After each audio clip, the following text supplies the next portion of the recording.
Like namjanbiramo kana laido.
Premi Haisam, one like done. Thank you, Premi. Is ngasindi.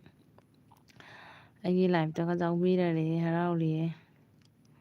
Hakota ngairibo hei chasi laodana iga. Rena kari taurige dum phamamini albi tha thana phone ani ni atata bengamiba.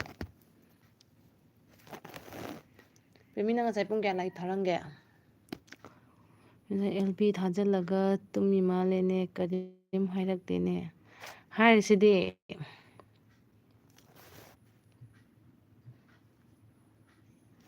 Nang tadro Premi kaidaurige na.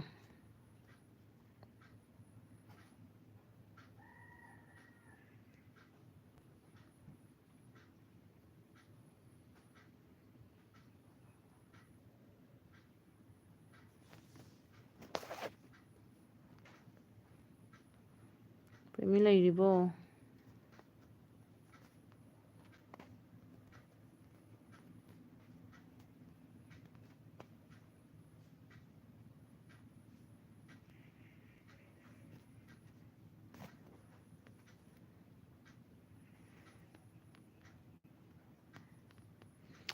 Lummaga laiba misu jaunariye.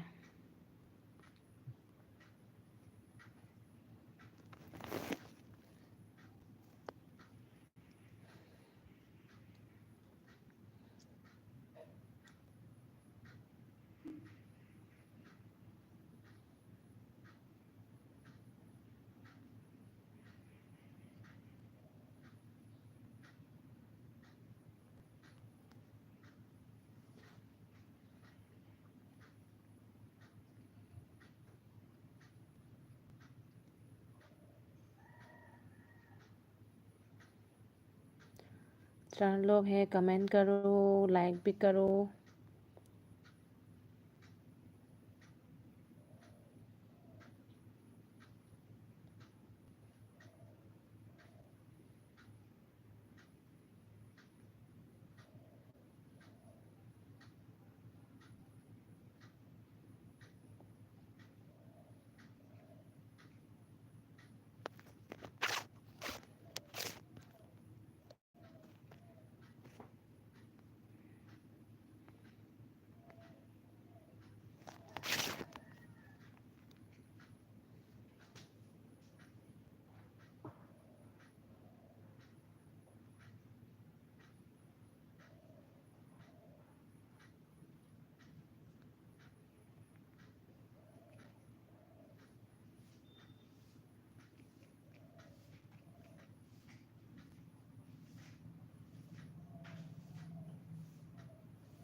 ꯄꯤꯀꯥꯁꯨ ꯅꯁꯥꯗꯣ ꯈꯔ active ꯑꯣꯏꯌꯨ ꯕꯤꯠꯀ ꯂꯩꯇꯦ ꯑꯩ ꯆꯠꯂꯦ ꯀꯩꯒꯤꯅꯣꯅꯦ ꯂꯣꯏꯔꯦ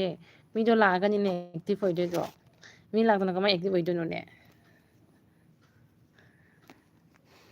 ꯄ꯭ꯔꯦꯃꯤꯁꯅ ꯀꯃꯦꯟ ꯑꯃꯠꯇ ꯄꯥꯔꯛꯇꯦꯕꯣ ꯄꯥꯒꯤꯗꯨꯗꯤ ꯄ꯭ꯔꯦꯃꯤ ꯅꯪ ꯑꯩꯅ ꯀꯃꯦꯟ ꯄꯥꯒꯤ ꯃꯌꯥꯝꯗꯣ ꯀꯥꯏ ꯆꯠꯂꯨꯒꯦꯅꯦ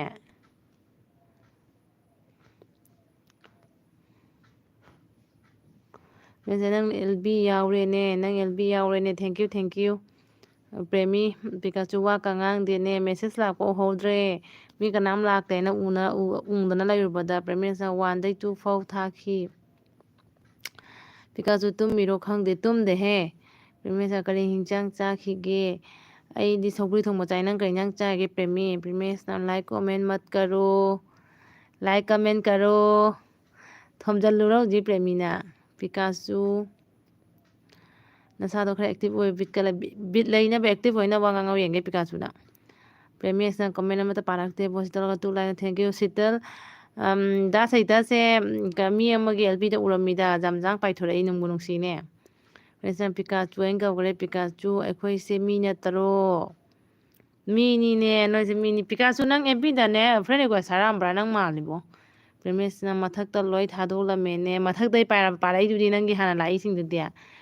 ꯃꯌꯥꯟ ꯆꯥꯈꯤ ꯏꯁ ꯑꯍꯥꯎꯕ ꯏꯟꯖꯥꯡꯅꯤ ꯃꯌꯥꯟꯗꯨꯗꯤ ꯉꯥꯔꯤꯒ ꯍꯥꯞꯅ ꯇꯣꯉꯥꯒ ꯑꯩꯅ ꯊꯣꯡꯉꯗꯤ ꯍꯥꯎꯒꯗꯣꯏꯅꯤ ꯄ꯭ꯔꯦꯃꯤꯁ ꯌꯥꯝ ꯆꯠꯈꯤꯅꯨ ꯉꯁꯤꯗꯤ ꯂꯣꯏꯔꯕꯛ ꯌꯥꯎꯒꯗꯕꯅꯤ ꯋꯥ ꯉꯥꯡꯗ꯭ꯔꯁꯨ ꯑꯣꯟ ꯊꯝꯒꯗꯕꯅꯤ 1K ꯌꯧꯕꯩ ꯚꯤꯗꯤꯑꯣ ꯑꯃ ꯁꯦꯝꯒꯦꯅ ꯇꯧꯕ ꯄꯤꯀꯥꯆꯨ ꯃꯥꯅꯤꯅꯦ ꯑꯣ ꯑꯦꯛꯁꯦꯞ ꯇꯧꯔꯛ ꯇꯥꯔꯦ ꯃꯦꯁꯦꯖ ꯑꯃ ꯊꯥꯔꯛꯎꯅꯦ FBꯗ ꯄꯤꯀꯥꯆꯨ ꯁꯦꯃꯥꯅꯟꯗ ꯁꯅꯥꯊꯦꯡ ꯍꯥꯏꯅ ꯂꯩꯕꯅꯤ ꯑꯣ ꯑꯩꯉꯣꯟꯗ ꯐ꯭ꯔꯦꯟ ꯔꯤꯀ꯭ꯋꯦꯁ ꯇꯧꯔꯛꯄ꯭ꯔꯥꯕ ꯅꯪ ꯁꯤꯇꯜ ꯏꯆꯜ ꯄ꯭ꯔꯦꯃꯤ ꯅꯨꯡꯉꯥꯏꯔꯤꯕꯣ ꯍꯧꯖꯤꯛꯄꯨꯗꯤ ꯄꯥꯖꯔꯦꯅꯦ ꯁꯤꯇꯜ ꯑꯣ ꯄ꯭ꯔꯦꯃꯤ ꯅꯪ ꯅꯆꯥꯅꯤꯄꯥꯅ ꯊꯥ ꯀꯌꯥ ꯐꯥꯔꯦ ꯆꯍꯤ ꯐꯥꯔꯛꯏꯔꯥ ꯊꯥ ꯐꯥꯔꯤꯔꯥ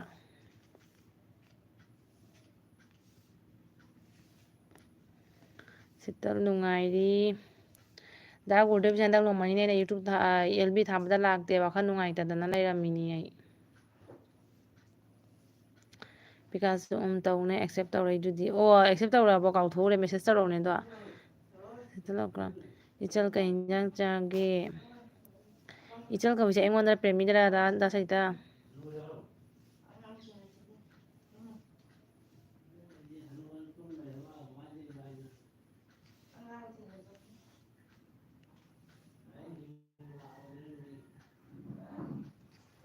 ꯀꯥꯔꯦꯟꯁꯦ ꯈ꯭ꯋꯥꯏ ꯀꯨꯏꯔꯦ ꯆꯠꯈ꯭ꯔꯤꯁꯦ ꯀꯃꯦꯟ ꯀꯔꯣ ꯏꯃꯥ ꯄ꯭ꯔꯦꯃꯤꯗ ꯑꯣ ꯑꯩꯗꯤ ꯑꯣ ꯆꯨꯝꯃꯤ ꯑꯩꯗꯤ ꯀꯥꯎꯊꯣꯛꯎꯔꯦ ꯑꯩꯗꯤ ꯅꯆꯟ ꯅꯠꯇꯦ ꯁꯤꯇꯂꯣꯀ꯭ꯔꯥꯝ ꯄꯤꯀꯥꯆꯨ ꯃꯦꯁꯦꯖꯁꯨ ꯊꯥꯈꯤꯕꯅꯤ ꯔꯤꯄ꯭ꯂꯥꯏ ꯄꯤꯔꯛꯇꯦ ꯑꯗꯨꯒ ꯄꯤꯔꯛꯀꯦ FB ꯌꯥꯝ ꯌꯨꯁ ꯇꯧꯗꯦ ꯑꯗꯨꯅꯅꯤ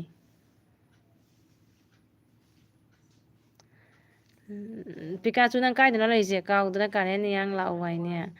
ꯑꯣ ꯀꯥꯔꯦꯟ ꯂꯥꯛꯇꯦ ꯑꯗꯨꯅꯅꯤꯅꯦ ꯅꯪꯕꯨ ꯀꯥꯔꯦꯟꯖꯥꯡ ꯂꯥꯛꯑꯣ ꯍꯥꯏꯅ ꯍꯥꯏꯖꯦ ꯑꯩꯅ ꯀꯥꯔꯦꯟꯁꯦ ꯉꯁꯥꯏꯗꯩ ꯂꯥꯛꯇ꯭ꯔꯤꯕ ꯄꯤꯀꯥꯆꯨ ꯀꯩ ꯏꯟꯖꯥꯡ ꯍꯥꯎꯈꯤꯒꯦ ꯗꯥ ꯁꯩꯇꯥ ꯅꯪ ꯂꯨꯖꯤ ꯁꯨꯕ ꯆꯠꯇ꯭ꯔꯕꯣ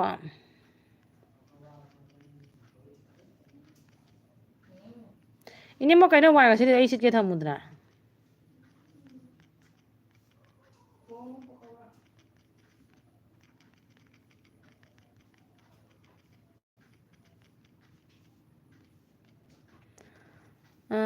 ꯄꯤꯀꯥꯆꯨ ꯀꯥꯎꯗꯅ ꯀꯔꯤꯅꯣ ꯃꯤ ꯑꯇꯩ ꯀꯥꯏ ꯆꯠꯈ꯭ꯔꯦ ꯂꯥꯏꯛꯀꯗꯤ 3 ꯌꯧꯈ꯭ꯔꯦ ꯂꯥꯏꯛ 3 ꯌꯧꯈ꯭ꯔꯦ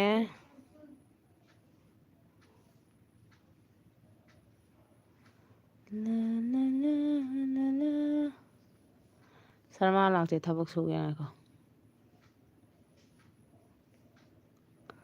ꯀꯣꯛ ꯌꯥꯝ ꯆꯤꯛꯏꯗ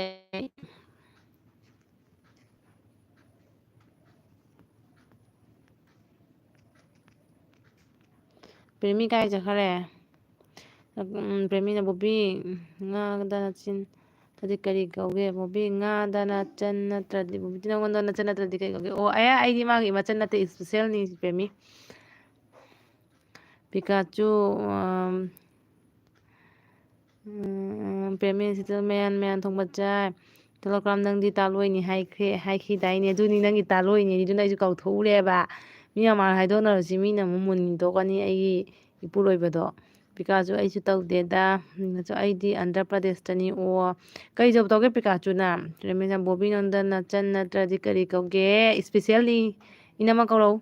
ꯑꯩ ꯔꯣꯖꯤꯀ ꯁꯥꯎꯗ꯭ꯔꯦꯗ ꯑꯩ ꯔꯨꯖꯤꯀ ꯁꯨꯗ꯭ꯔꯦꯗ ꯑꯣ ꯔꯣꯖꯤ ꯁꯨꯗ꯭ꯔꯗꯤ ꯀꯩ ꯆꯥꯅꯤ ꯑꯩꯒꯤ ꯍꯣꯔꯦꯟ ꯑꯆꯥꯄꯣꯠ ꯂꯩꯅꯕꯒꯤ ꯅꯪ ꯄꯩꯁꯥ ꯂꯩꯔꯕꯣ ꯅꯦꯛꯁ ꯇꯥꯏꯝ ꯏꯕꯦꯝꯃ ꯅꯪꯅ ꯐꯣꯟ ꯍꯣꯠꯅ ꯂꯩꯔꯒ ꯏꯅꯦꯝꯕꯣꯛ ꯋꯥꯏ ꯑꯩ ꯁꯤꯠꯀꯦ ꯀꯥꯏ ꯑꯦꯜꯕꯤ ꯊꯥ ꯂꯧꯔ ꯁꯤꯠꯂꯁꯨ ꯌꯥꯏꯗꯅ ꯄ꯭ꯔꯦꯃꯤ ꯆꯦ ꯀꯩꯀꯩ ꯂꯥꯛꯇ꯭ꯔꯤꯉꯩꯗ ꯑꯩꯈꯣꯏꯕꯥꯅꯤ ꯐꯪꯅꯕ ꯌꯥꯗ꯭ꯔꯣ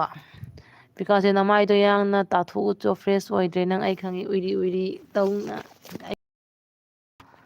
ꯗꯦꯛꯕꯣꯅꯦ ꯑꯃꯥꯔꯦ ꯗꯦꯛꯕꯥꯏꯅꯤ ꯗꯦꯛꯕꯥꯏꯅꯤ ꯀꯦꯗ꯭ꯔꯕꯅꯤꯅ ꯁꯛꯁꯦ ꯀꯩꯌꯥꯅꯤ ꯌꯦꯡꯉꯣ ꯔꯃꯦꯁ ꯅꯪ ꯌꯥꯗꯦ ꯌꯥꯗꯦ ꯀꯩ ꯃꯔꯝꯒꯤ ꯌꯥꯗ꯭ꯔꯤꯕ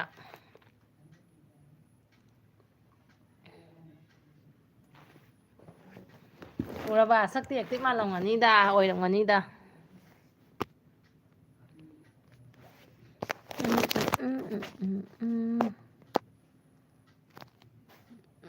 ꯄꯤꯀꯥꯁꯨ ꯀꯦꯗ꯭ꯔꯁꯨ ꯐꯖꯩꯗ ꯋꯥꯊꯤ ꯄꯤꯀꯥꯁꯨ ꯅꯪ ꯀꯩꯅꯣ ꯇꯧꯗ꯭ꯔꯤꯕꯣ ꯅꯨꯄꯤ ꯊꯤꯗ꯭ꯔꯤꯕ ꯀꯦꯠ ꯀꯦꯠ ꯂꯥꯎꯕ ꯄꯥꯈꯪꯂꯕ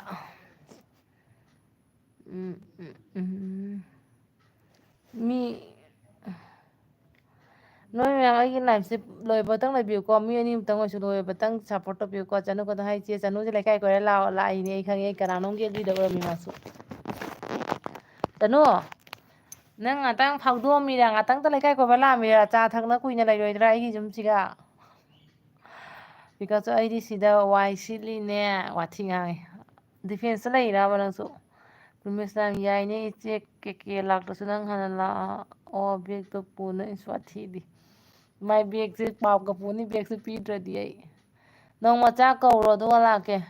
M R D official channel hi good afternoon you too M R D official channel thank you so much for coming my stream how are you ꯔꯤꯃꯦꯁ ꯄꯨꯡ ꯀꯌꯥ ꯐꯥꯎ ꯊꯥꯗꯣꯏꯅꯣ 5 ꯐꯥꯎ ꯊꯥꯅꯤꯅꯦ ꯌꯥꯝ ꯀꯨꯏꯅ ꯊꯥꯔꯣꯏ ꯀ꯭ꯔꯝ ꯑꯩꯈꯣꯏ ꯁꯥꯏꯖꯁꯦ ꯃꯁꯛ ꯎꯠꯂꯛꯂꯦ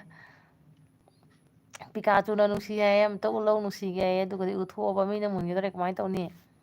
ꯄꯤꯀꯥꯆꯨ ꯏꯆꯥ ꯑꯅꯤ ꯁꯨꯔꯦ ꯃꯥꯟꯗꯤ ꯃꯥꯟꯗꯦ ꯑꯣ ꯉꯥꯏꯁꯦꯟ ꯑꯣꯏꯅꯔꯁꯤ M R D official channel like done thank you R D official blog new friend come Anupama blog नमस्ते Anupama blog thumbs thank you Anupama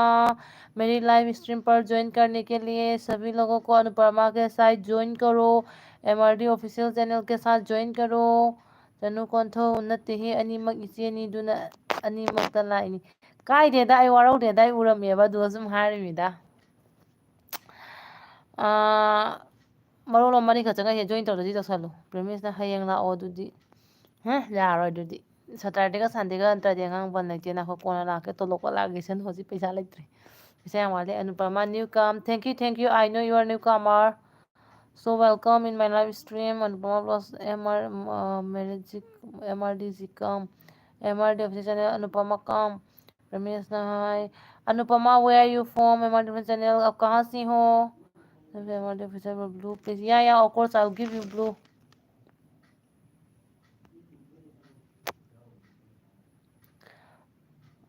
MRD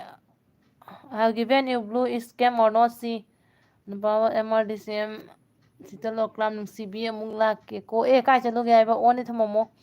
ꯄꯤꯀꯥꯁꯨ private ꯖꯣꯕꯅꯤꯗ ꯑꯩꯁꯨ ꯕꯤꯂꯤꯡ ꯁꯦꯛꯁꯟꯗ ꯕꯤꯂꯤꯡ ꯁꯦꯟꯁꯔꯗ ꯀꯦꯁꯤꯌꯔ ꯑꯣꯏꯅ ꯇꯧꯔꯤꯅꯤ ꯑꯣ ꯑꯃꯕꯨ ꯑꯣꯏꯔꯁꯨ ꯒ꯭ꯌꯥꯟ ꯇꯥꯅ ꯐꯖꯅ ꯁꯨꯔꯗꯤ ꯂꯨꯄꯥ ꯑꯃꯗ ꯇꯥꯜꯂꯁꯨ ꯂꯦꯞꯁꯟꯕ ꯉꯝꯕꯅꯤ ꯀꯔꯤꯝ ꯀꯥꯏꯗꯦꯗ M R D official channel ꯑꯦꯁ ꯑꯅꯨꯄ꯭ꯔꯃꯥ ꯆꯅꯨ ꯀꯣꯟꯊꯧ ꯀꯩ ꯃꯊꯦꯜ ꯆꯥꯒꯦ ꯆꯦ ꯁꯧꯒ꯭ꯔꯤ ꯊꯣꯡꯕ ꯆꯥꯏ ꯆꯅꯨ ꯅꯪꯗꯤ ꯀꯩ ꯏꯟꯖꯥꯡ ꯆꯥꯒꯦ Anupama blog yes M R D official channel blue please yeah of course MRT, I already give you blue. Pikachu, नचा नुपी चाही क्या फारगे इमो ओइजरगे सेप्टेम्बर चाही मरी कंप्लीट होइदोइबा पेमेंट्स के सैटरडे संडे लाओ जेंगसी फोन दा ngang na siko Anupama Blog GG Pikachu chanu konthong nayamba support tawbani nangonda konthong nga thongba chare che ꯃꯥ ꯑꯩ ꯂꯥꯏꯐꯁꯦ ꯖꯔ ꯖꯔꯒ ꯍꯦꯟꯒꯠꯂꯝꯃꯤꯅꯦ ꯄ꯭ꯔꯦꯃꯦꯁꯅ ꯑꯁꯤ ꯀꯅꯥꯝꯅ ꯑꯣꯏꯔꯝꯃꯣꯏ ꯑꯩꯒꯤ ꯏꯄꯨꯔꯣꯏꯕꯅ ꯑꯣꯏꯔꯝꯒꯅꯤ ꯊꯥꯒꯠꯆꯔꯤ ꯅꯍꯥꯛꯀꯤ ꯇꯥꯂꯣꯏꯅ ꯀꯥꯏꯅ ꯋꯥꯔꯤꯗꯣ ꯁꯤꯇꯂꯣꯀ꯭ꯔꯥꯝ ꯑꯩꯁꯦ ꯉꯥꯎꯔꯦ ꯍꯧꯖꯤꯛ ꯒꯥꯔꯤꯗ ꯄꯨꯔꯛꯂꯒ ꯖꯒꯥ ꯑꯃꯗ ꯊꯝꯂꯝꯂꯦ ꯀꯗꯥꯏꯗ ꯀꯗꯣꯝꯗ ꯆꯠꯇꯣꯏꯅꯣ ꯒ꯭ꯌꯥꯟ ꯇꯥꯗ꯭ꯔꯦ ꯑꯩ ꯉꯥꯎꯔꯤ ꯅꯨꯡꯁꯤꯕꯤ ꯅꯨꯡꯁꯤꯕꯤ ꯍꯥꯏꯍꯥꯛꯀꯤ ꯋꯥꯈꯜ ꯈꯔ ꯂꯥꯛꯑꯣ ꯂꯝꯕꯤ ꯁꯨꯝ ꯆꯨꯝꯖꯔꯛꯀꯅꯤꯌꯦ ꯍꯣꯏ ꯍꯣꯏ ꯐꯣꯟꯗ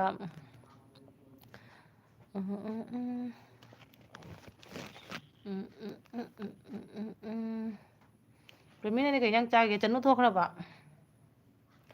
ꯑꯁꯤ ꯐꯣꯟꯁꯦ ꯐꯖꯕ꯭ꯔꯥ ꯌꯦꯡꯉꯨ ꯀꯦꯃꯦꯔꯥꯁꯦ ꯆꯥꯏꯅꯤꯁ ꯃꯥꯟꯕꯩ ꯋꯥꯅꯤ ꯁꯤꯅꯦ ꯑꯩꯅ ꯑꯅꯧꯕ ꯐꯣꯟ ꯑꯃ ꯂꯩꯌꯦꯗꯣ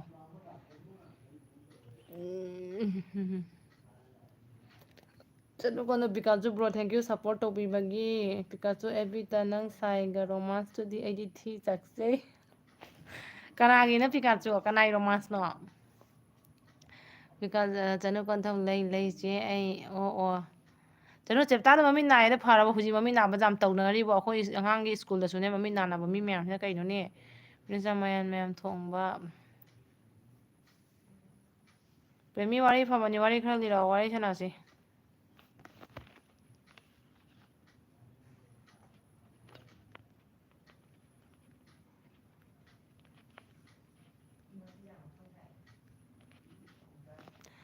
ꯕꯤꯀꯥꯁ ꯑꯩꯁꯨ ꯌꯨꯝꯗ ꯆꯠꯂꯒꯦ ꯑꯝꯇ ꯇꯧꯔꯨ ꯇꯥꯔꯦ ꯀꯦꯃꯦꯔꯥ ꯑꯐꯕ ꯑꯃ ꯂꯩꯔꯨꯔꯒꯦ ꯅꯣꯏꯗꯤ ꯏꯟꯗꯤꯌꯥ ꯃꯅꯨꯡ ꯂꯩꯕꯅꯤꯅ ꯂꯤꯁꯤꯡꯂꯛ ꯇꯧꯒꯅꯤꯅꯦ ꯑꯩꯈꯣꯏꯗꯤ ꯕꯤꯗꯦꯁꯇ ꯑꯃꯨꯛ ꯆꯠꯈ꯭ꯔ ꯆꯍꯤ ꯑꯅꯤ ꯑꯅꯤ ꯂꯥꯛꯄꯅꯤꯅꯅꯦ ꯂꯥꯛꯏꯉꯩꯗ ꯄꯦꯟꯅ ꯔꯣꯃꯥꯟꯁ ꯇꯧꯍꯧꯗ꯭ꯔꯗꯤ ꯀꯥꯏꯗ ꯌꯥꯗꯣꯔꯤ ꯇꯧꯊꯔꯨꯔꯣ ꯅꯪꯅ ꯂꯦꯝ ꯂꯩꯔꯣ ꯅꯇꯨꯗꯣ ꯁꯨꯃꯥꯏꯅ ꯂꯣꯡꯈꯥꯛ ꯂꯣꯡꯅ ꯍꯤꯞꯄꯟꯗꯅ ꯖꯒꯣꯏꯒ ꯁꯥꯍꯟꯗꯅ ꯑꯦꯛꯇꯤꯡꯒ ꯇꯧꯍꯟꯗꯅ ꯇꯧꯔꯣ ꯑꯗꯨꯅ ꯐꯔꯦ ꯃꯥꯗꯤ ꯑꯩꯈꯣꯏ ꯃꯃꯥꯃꯨꯛ ꯇꯧꯔꯦ ꯑꯩꯌꯥ ꯂꯧꯅꯩ ꯍꯥꯏꯕꯅꯤꯀꯣ ꯑꯗꯣ ꯄꯤꯀꯥꯆꯨ ꯅꯪꯒꯤ ꯄꯣꯁꯁꯤꯡꯗꯣ ꯐꯤꯂꯝ ꯀꯨꯝꯍꯧꯒꯦ ꯇꯧꯕ ꯅꯪꯍꯧꯗ꯭ꯔꯦꯅ ꯇꯧꯕꯤꯁꯦ ꯆꯠꯈꯤꯕꯅ ꯍꯥꯟꯈ꯭ꯔꯦꯅꯦ M R D officer general Anupama done returns please ꯄ꯭ꯔꯦꯃꯤꯌꯁꯅ ꯋꯥꯔꯤ ꯂꯤꯔꯗꯤ ꯅꯪ ꯕꯦꯒꯁꯤꯡꯗꯣ ꯂꯣꯏ ꯄꯤꯊꯣꯛꯇꯣꯏꯔꯥ ꯂꯣꯏ ꯄꯤꯊꯣꯛꯑ ꯂꯣꯏꯔꯦ ꯀꯩꯅꯣ ꯂꯣꯏ ꯗꯥꯟ ꯇꯧꯊꯣꯛꯑ ꯂꯣꯏꯔꯦꯅ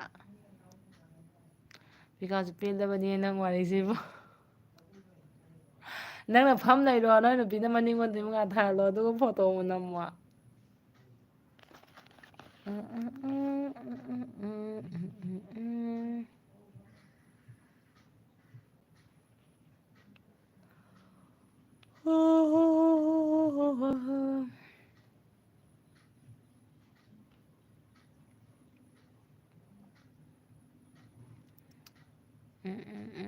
ꯔꯣꯕꯤꯇꯥꯒꯤꯗꯤ ꯒ꯭ꯔꯨꯞ ꯁꯦꯝꯕꯅꯤꯅ ꯃꯣꯏꯗꯤ ꯂꯥꯏꯛꯇ ꯊꯥꯔꯛꯄꯗ ꯃꯣꯏ ꯒ꯭ꯔꯨꯞ ꯃꯌꯥꯝꯒꯤ ꯃꯤꯁꯤꯡꯁꯤꯅ ꯄꯩꯈ꯭ꯔꯦ ꯃꯤ 30ꯒ ꯂꯩ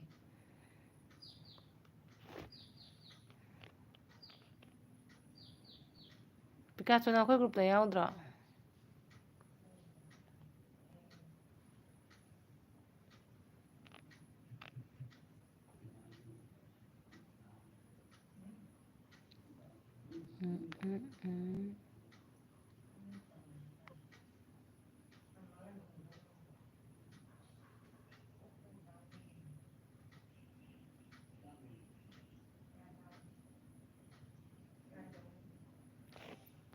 कमेंट करो कमेंट करो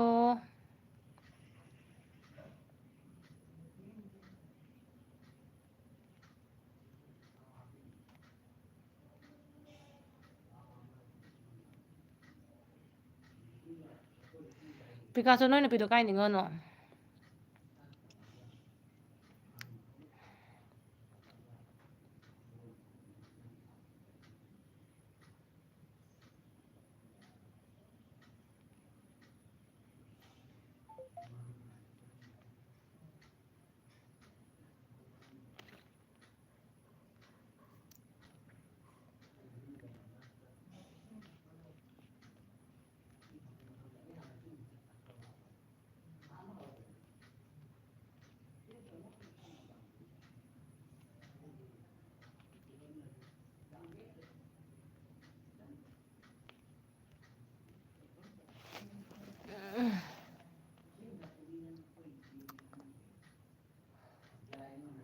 Do comment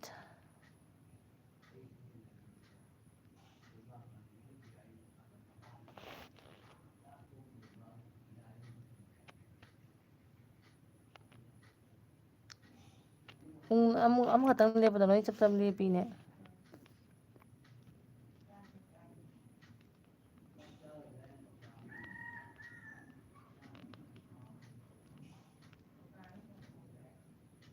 Manu Chanuji done return please. Oh ai nese jadra hangde ne. Message chap chap lepi ne.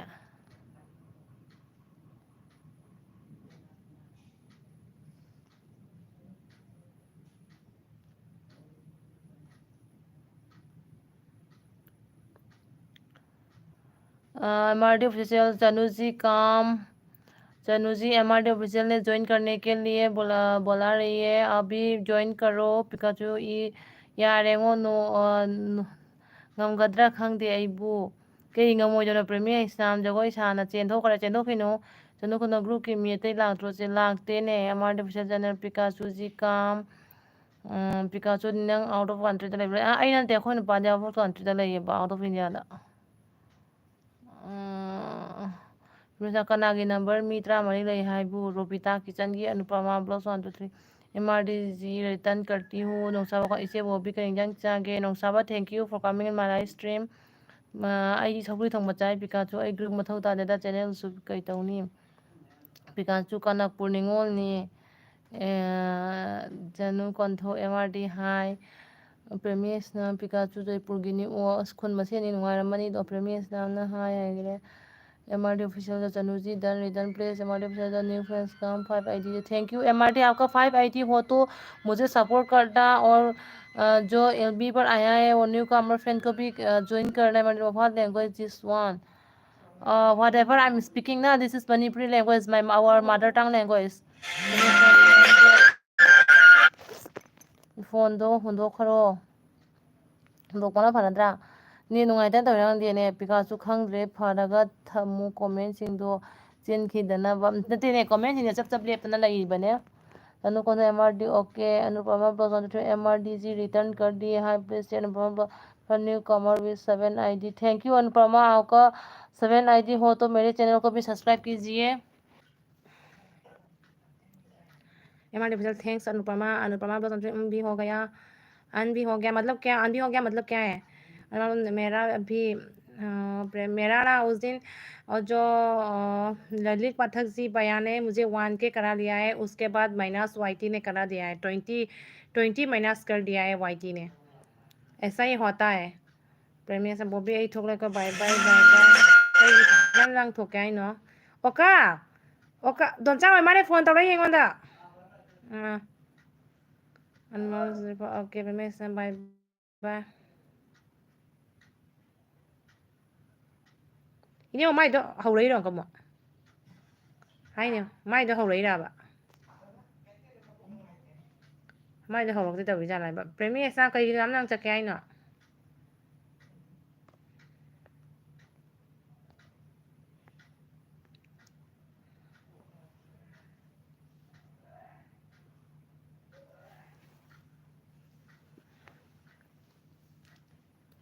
MRD official phone लाई पे खलू ने आज 53 अन हुआ है आज 53 अन हुआ है ओ मेरी तो कल 7 माइनस हुआ है और डे आफ्टर टुमारो मतलब वो जो कल के बाद ना वो जो 20 माइनस हुआ है आज का तो माइनस नहीं हुआ मतलब कोई ही 10 ID से काम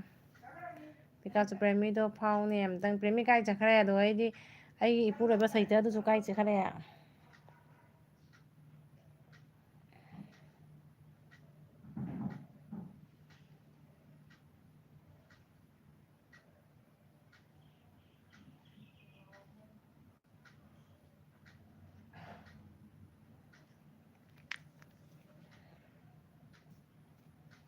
नक्साबदी थोखरबा सितलोग्राम लइए हमारे मुझे पता मेरी रोज 20 से ऊपर अन होता है ओहो इतना ज़्यादा होता है क्या इतना ज़्यादा क्यों होता है भैया भैया नहीं हो जो लड़की होगा शायद MRD को लड़की है ना आप पिकाचू प्रेमी पता वारी नुंगाइरिबो हंगाई हायो अबुना समस कोन्स इचे बॉबीगी इकुबोक्तो याम फैने फबने अखोइगिदि लोइ सिंपल ngатani साबा कोन लोइबो सपोर्ट तौबिको चनु लोइबो सपोर्ट तौबिको चनु कोन था लग्ना रो अतैसो फागी तनी तंगनाइसे और Sheetal ji support please, Sheetal ji MRD को सपोर्ट करो, सपोर्ट ले लो और रिटर्न भी कर लो। माय डियर हस्बैंड लाबो, where is my dear husband, आई हस्बैंड तो कदाइनो अचाबा पूरा लाद्रो माय हस्बैंड चनु नोना बायगा तार सिनेनी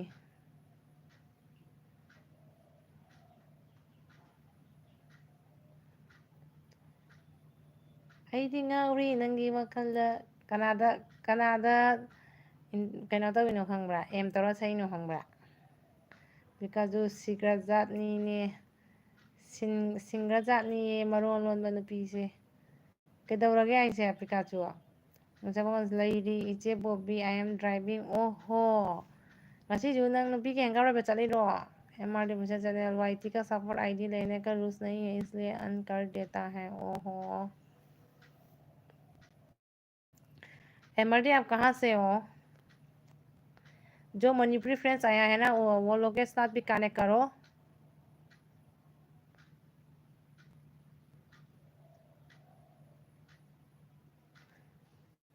ला ला ला ला ला ला। मई लगते मई का के तो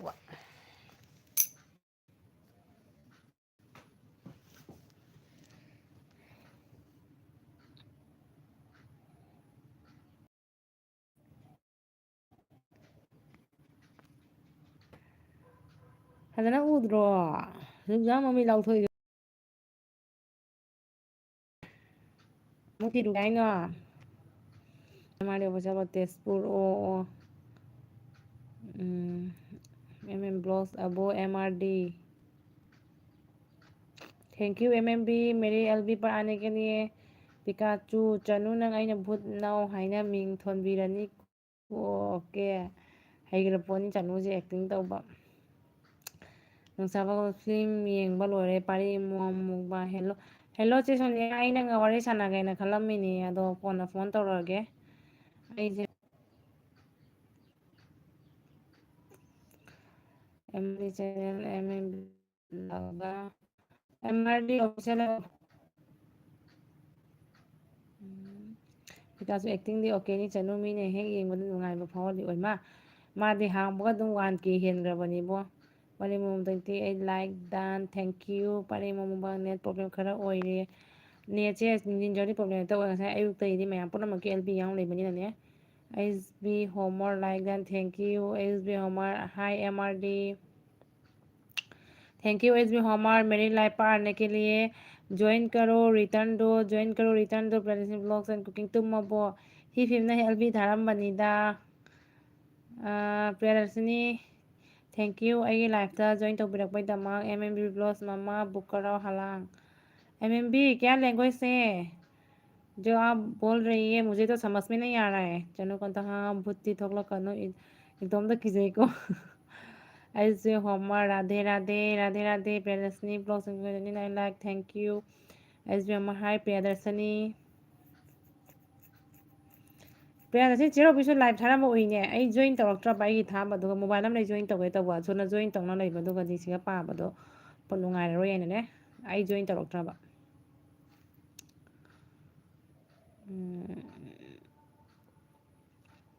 सुजल रमामी ताथो चाक चारा तुमदगी दम थाराइने आइसे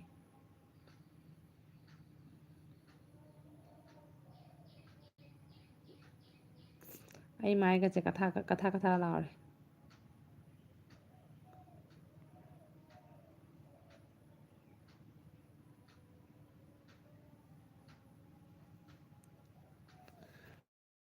कमेंट है सब सब लेपी और बजाना लाइजा बच्चा सब लेपगा एमआरडी ऑफिशियल चैनल परिकाम 5 आईडी पिकाचू चनु आईडी खंगदे हाय सिनी SB Homer MRD flowing you Priyadarshini blogging hi हैन ब्रो नोसाबा को 29 लाइक 30 लाइक यौखरे पारी मोमा करी मथेन चारगे चिचे आइने सौरी थोंबा चाय एसबी होमर Priyadarshini how do recognise me ही थैंक यू ब्रो पिकाचू चा का अमता थादी नुंगाइनी हे अखोइदा कोइरो पिथागे पिकाचू परिमोबा प्रियदर्शनी दस इधर का चक्र एस बी होमर प्रियदर्शनी मुझे पहचान लिया ओ एस बी हयन ब्रो है क्या oh my god thank you so much हयन bro for coming in my life. Hyan bro, from which time you're starting live? Tell me, I'll join you daily. Listening vlogs and UK MRD, please join me. ASB Homer, hi MRD. Listening vlog UK, haha bro, MRD official job. MMB, Mosami, BCMR, খবর পরিমাণ net problem. Net MRD chop তেনে ASB Homer, excellent Priyadarshini. Imagine na Priyadarshini. How she cannot see, very imagine. This too much imagine na Hyan bro. Hello, SB Homer, Bobby Chaksa. What? You can speak Manipuri also? Yeah, chare. Pikachu, Hyan bro, you're from Meghalaya na? Pikachu nate, minga sing Simanda Sandang High Labani, Nagi comment to Simanda Sandang High Labani. MMB blogs MRD about Dilly, he say he.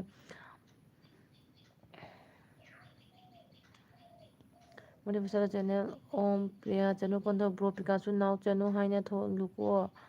SG Homer subscribe करके रखा इस mobile से आपको किसका hand bro किसका subscribe करके रख दिया है hand bro when I am joining in your life now when I was joining from that time now from that time I have got many subscribers from your LB thank you so much Priyadarshini vlogs and looking SB connect done SB bro thank you Pikachu hoi phagi tawbani chanu ado nang minga sengba kai kauge magi minga sengwa se khangi haidoro lo mama sa dum haijara da ise SB moya oh how he can speak Manipuri tell me Hayan bro SG Homer no cannot but I like to speak Manipuri oh I'll teach you guys vlogs Pikachu please join tawbiro mo SB Homer it's okay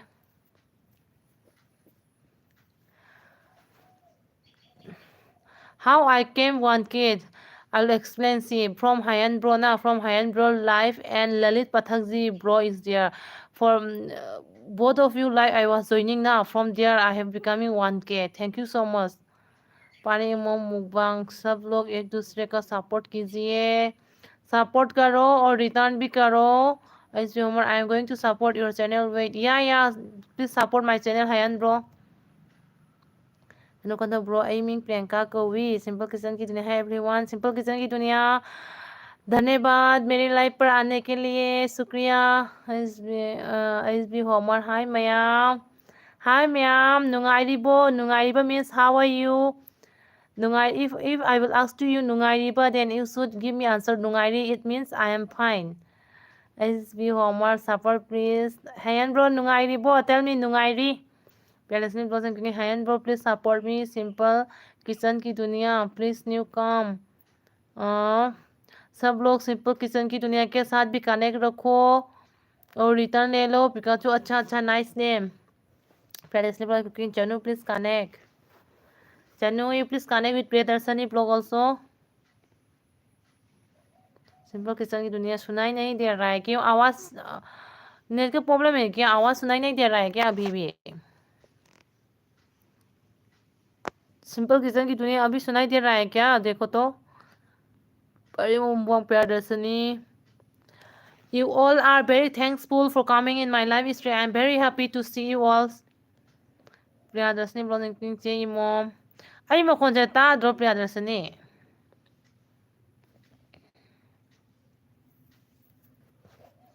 ची मोम खोरमजरी हाइख्रे because अखोइदी फजना ताइने आइमा ओ मोई S हने present blogging cooking ताई ओ simple kitchen की दुनिया वो लोग तो सुनाई दे रहा है बोला था आपका वो जो मोबाइल का स्पीकर थोड़ा इंक्रीज करो दो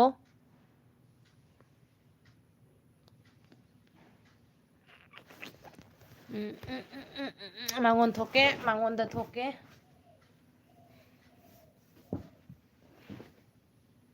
피가 인데 보이 힙다나 내라미니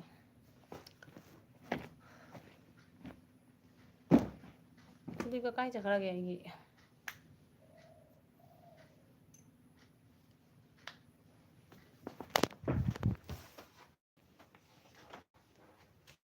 Please wait a minute, okay? I'll read comment. I'll go outside and I'll read the comment. Please wait a minute. To you all.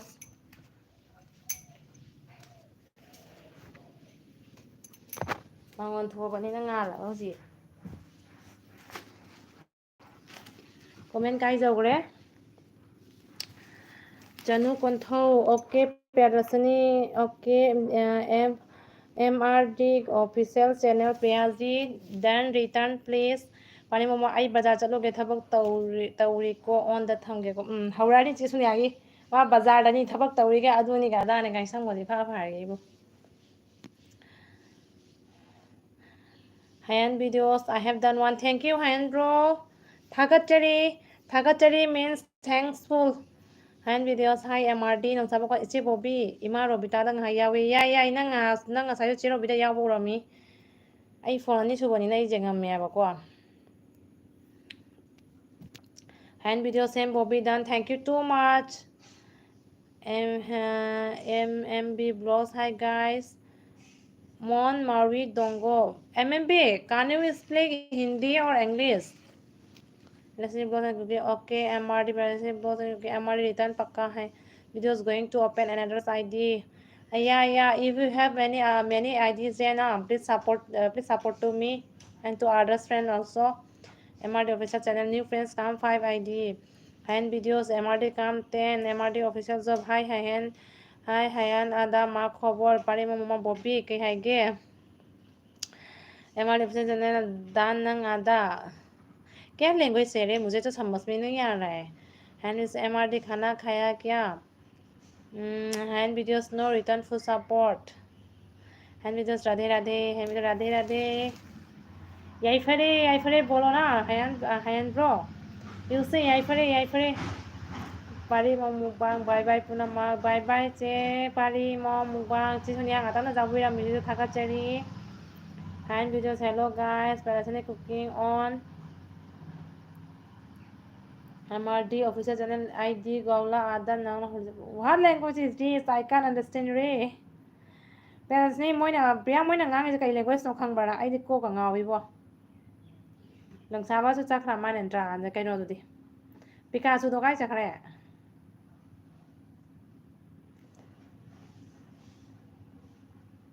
MRD ID Gaula Ada Nang Horzu by S30 ID.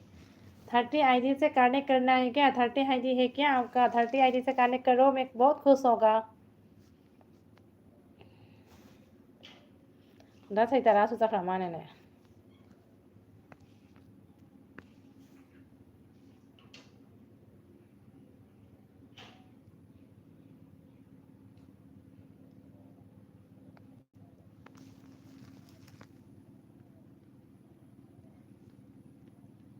Tino kon tho on piano na kayang chagi ge prenas ni bola ki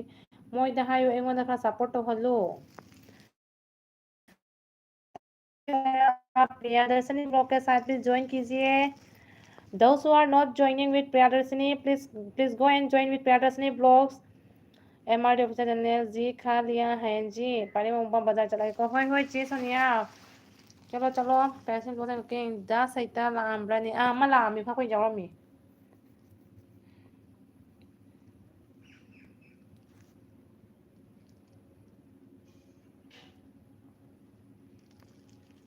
message से हम जरा लाक्ट्रिबा Tano ko tong nga thong ba chai che o ha mo ya nong churam bra no ju ba se di nong chui bo piana ni taw na lai me nung ai ne lam gam da ga la khiroi dro ya se plus on zero bigi tha ni bo piana se ni SM memory 1 के congratulations thank you so much SM memory ये आप सब के मदद से मैं 1 के हो रही है आप लोगों के मदद से आप लोग के प्यार से 1 के ये सब हो रहा है हमारे पता चले हम Bodo language oh Bodo language is this but मुझे तो कोई समझ में नहीं आ रहा है कैसे कि मतलब सिर्फ पढ़ रही है मैं मतलब मीनिंग तो नहीं मालूम है चलो को चूड़ी नहीं ऐसे मेमोरी थोड़ी देर के बाद 10 गिफ्ट देता हूँ और ऐसे memory thank you so much जो आइडिया है ना मुझे दे देना ठीक है और जो मेरी एलजी पर जो फ्रेंड आया था ना उन लोगों को भी दे देना ठीक है मेरी तो सिर्फ यही आइडिया है ज़्यादा आइडिया नहीं है मतलब यूज़ नहीं कर सकता है मुझे नहीं आता है ऐसा ꯄꯦꯔꯦꯟꯁꯅꯤ ꯕ꯭ꯂꯣꯛ ꯍꯥ ꯂꯥꯛꯀꯅꯤ ꯇꯥꯏꯝ ꯂꯩꯇꯅ ꯇꯧꯔꯤꯅꯦ ꯂꯥꯛꯑꯗꯤ ꯀꯣꯏꯔꯛꯎꯀꯣ ꯑꯦꯁ ꯑꯦꯝ ꯃꯦꯃꯣꯔꯤ ꯍꯥꯏ ꯄꯦꯔꯦꯟꯁꯅꯤ S M memory hello M R D parents cooking hi hi S M hi and bro M R D official channel hi S M also high and bro or what too much account is Jana high and bro for you हूँ इतना ID लेके क्या करूँगा subscribe कर देता हूँ हाँ हाँ करो सब्सक्राइब प्रियादर्शनी तो जल्दी पता चल गया है आपको आप तो आप यार हाई एंड ब्रो हो बोल के ꯀꯣꯟꯊꯝ ꯂꯣꯏꯅ ꯆꯦꯔꯣ ꯕꯤꯇꯥꯗ ꯆꯠꯈ꯭ꯔꯦ ꯂꯣꯏ ꯆꯠꯈ꯭ꯔꯦ ꯃꯣꯏ ꯒ꯭ꯔꯨꯞ ꯑꯃ ꯇꯣꯉꯥꯟꯅ ꯁꯦꯝꯕꯅꯤ ꯃꯣꯏ ꯒ꯭ꯔꯨꯞ ꯃꯤꯉꯩꯒꯤ ꯃꯣꯏ ꯆꯪꯅꯕꯅꯤ ꯑꯗꯨꯃꯥꯏꯅ ꯂꯣꯏꯅ ꯑꯦꯁ ꯑꯦꯝ ꯃꯦꯃꯣꯔꯤ 75 ꯁꯤ ꯇꯧꯔꯒ ꯂꯥꯏꯛ ꯌꯥꯝꯃꯤꯍꯦ ꯉꯁꯤꯗꯤ ꯂꯥꯏꯛ ꯌꯥꯝꯃꯤꯍꯦ ꯅꯪꯅ ꯈꯔ ꯌꯥꯝ ꯄꯤꯕꯤꯔꯛꯏꯗꯨꯗꯤ ꯑꯩꯅ ꯅꯪ ꯉꯁꯥꯏ ꯊꯤ ꯅꯪ ꯀꯥꯏ ꯆꯠꯂꯨꯒꯦ ꯍꯥꯏꯕ 75 गिफ्ट थैंक यू हायन ब्रो एस एम ब्रो मुझे नहीं दोगे क्या एस एम मेमोरी हाँ हाँ Assam congratulations 1K thank you Assam girl से ꯑꯩꯒꯤ ꯏꯆꯟꯅꯨꯄꯤꯅꯤ ꯑꯩꯒꯤ ꯏꯅꯥꯎꯅꯨꯄꯤꯅꯤ ꯃꯌꯥꯝ ꯄꯨꯝꯅꯃꯛꯅ ꯑꯁꯥꯝ ꯒꯔꯜꯗꯁꯨ ꯁꯞꯄꯣꯔꯠ ꯇꯧꯕꯤꯌꯨ ꯁꯤꯗ ꯂꯣꯀ꯭ꯔꯥꯝ ꯏꯪꯂꯤꯁ ꯈꯤꯇ ꯇꯝꯕꯤꯌꯨꯗꯅ इंग्लिश में गाँव हिट्टी है एमआरडी ऑफिसर हेम 1K करती हूँ श्योर ꯀꯩꯅꯣ ꯑꯣ ꯆꯦ ꯔꯣꯕꯤꯇꯥꯒꯤ ꯅꯝꯕꯔ ꯂꯩꯕ꯭ꯔꯣ ꯆꯦꯗ ꯆꯦ ꯔꯣꯕꯤꯇꯥ ꯅꯝꯕꯔ ꯑꯩꯉꯣꯟꯗ ꯂꯩꯇꯦ ꯑꯩꯉꯣꯟꯗ ꯄ꯭ꯔꯤꯌꯥꯅ ꯀꯣꯜ ꯇꯧꯔꯒ ꯍꯥꯏꯔꯝꯃꯤ ꯃꯥꯏ ꯑꯦꯜ ꯕꯤ ꯊꯥꯅꯤ ꯑꯩꯉꯣꯟꯗ ꯉꯁꯤ ꯇꯧꯑꯣꯅ ꯕꯠ ꯑꯩꯗꯤ ꯗꯦꯂꯤ ꯊꯥꯈꯤꯕꯅꯤꯅ ꯉꯔꯥꯡꯁꯨ ꯄꯨꯡ 3:30 ꯊꯥꯍꯧꯗꯦꯕ ꯑꯗꯣ ꯗꯦꯂꯤ ꯊꯥꯈꯤꯕꯅꯤꯅꯅꯦ ꯅꯣꯡꯃ ꯅꯤꯅꯤ ꯃꯤꯁ ꯑꯣꯏꯔꯗꯤ ꯃꯤ ꯀꯅꯥꯝ ꯆꯪꯉꯛꯑꯣꯏꯅ ꯑꯩ ꯊꯥꯏꯅꯦꯕꯀꯣ S M memory after 7 PM I'll giving you 10 gift thank you Hayan bro have you FB account if you have FB account tell me I'll connect you crime ꯑꯩ ꯎꯗ꯭ꯔꯗꯤ ꯂꯩꯕ ꯉꯝꯗꯦ ꯅꯪ ꯎꯗ꯭ꯔꯗꯤ ꯂꯩꯕ ꯉꯝꯗꯦ ꯊꯃꯣꯏꯒꯗꯤ ꯁꯩ ꯂꯥꯎꯕꯒꯤ ꯋꯥꯅꯤꯅꯦ हमारे ऑफिशियल चैनल SM 20 से आ जाओ प्रेसिडेंट के आसाम गर्ल प्लीज कनेक्ट तौबीरꯛꯑꯣ आसाम गर्ल ꯎꯕꯤꯇꯥ ꯅꯪꯅꯦ ꯑꯩꯉꯣꯟꯗ ꯆꯪꯉꯛꯏꯕ ꯐ꯭ꯔꯦꯟꯁꯤꯡꯁꯦ ꯃꯣꯏꯅ ꯆꯪꯉ ꯀꯅꯦꯛ ꯇꯧ ꯀꯃꯦꯟ ꯇꯧꯔꯝꯃꯣꯗꯣ ꯃꯣꯏ ꯔꯤꯇꯔꯟ ꯇꯧꯖꯔꯛꯀꯅꯤ ꯈꯪꯕ꯭ꯔꯥ ꯅꯪꯁꯨ ꯍꯥꯏꯌꯨ रिटर्न तौबीरꯛꯑꯣ हायना कमेंट चलो कौन था और ऐसे मैं प्यारा सुनी नहीं सबको देता हूँ हम ऐसे 75 ideas oh my god you have 70 ideas how you have used just all Assam girls से हमारे प्यारे ब्लॉग्स ओके ऐसे में आ गया मेरी जानू MRD ऑफिसर जो Assam girl काम starting my net problem I am inviting to all friends I was starting daily from 3:30 LB you should all come to my LB from 3:30 okay MRD officer Assam girl काम ऐसे memory MRD please Assam girl अच्छा okay सभी लोगों को मैं invite कर रही हूँ मेरी एलबी डेली 3:30 से शुरू हो जाता है आप लोग डेली आना मेरी एलबी पर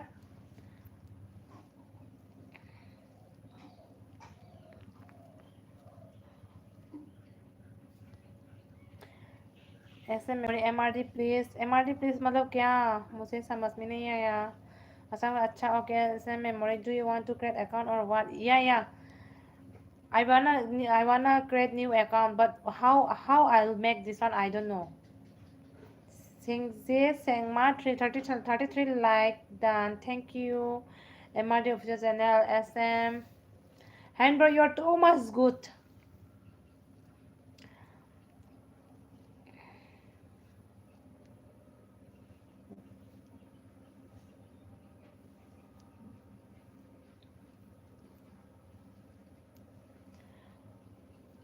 SM memory my number how I'll take your number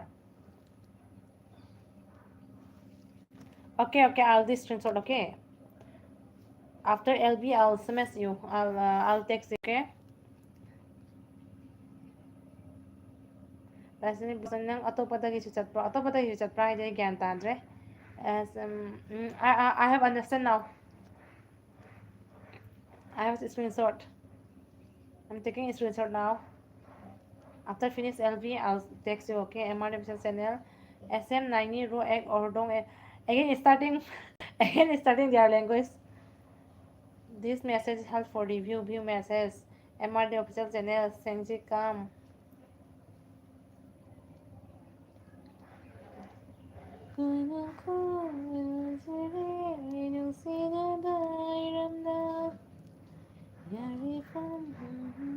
Okay, okay, take my number.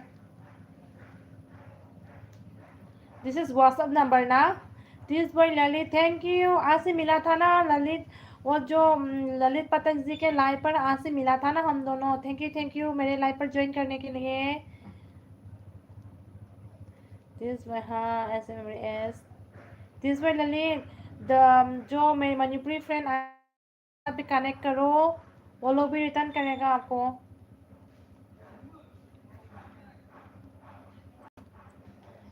This boy Lalit आप कहाँ से? मैं आसाम सिलचर से हूँ. दिस बॉय ललित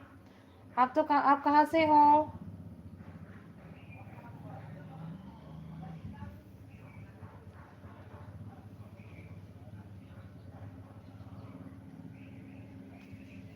दासैता कहाँ गुम हो गया? दिस बॉय ललित आप बॉल जियो करने के लिए, आप बॉल जोन करने के लिए, हाँ सब लोग भी दिस बॉय ललित के साथ ज्वाइन करो और रिटर्न ले लो. ऐसे memory hello this boy Lalit हम रिटर्न कर दूंगा. आप भी उन लोगों के घर पर जाके कमेंट करो, सपोर्ट करो, वो लोग भी श्योर रिटर्न करेगा. प्यारसनी बोले मोइदगी गिफ्ट लौबगी कोना डाउन चाइ नंगिसु तौब्रो. मोइदगी डाउन चाइ नाते आइगी तौदुनाने वाइट ना कखरिबा. This boy Lali son of Bihar. ओहो ये यूट्यूब कितना अच्छा है ना. यूट्यूब से हम लोग कहाँ कहाँ देश से हम लोग मिल सकता है. देखो यूट्यूब को बहुत अच्छा लगता है ना. यूट्यूब से हम लोग वो जो बिहार यूपी कहाँ कहाँ से हम लोग फ्रेंड मिलता है ना. Sachin Mishra hi hello Sachin Mishra thank you मेरे लाइव पर आने के लिए. चलो कंट्रो on M R digital channel this जी काम गेम 10 आई डी. दिस बोल ललित ओके. दिस बोल ललित न्यूज जॉइन. दिस बोल ललित हाजी. मिस्टर टेपोस हाय हेलो मिस्टर टेपोस. दिस बोल ललित सचिन जॉइन.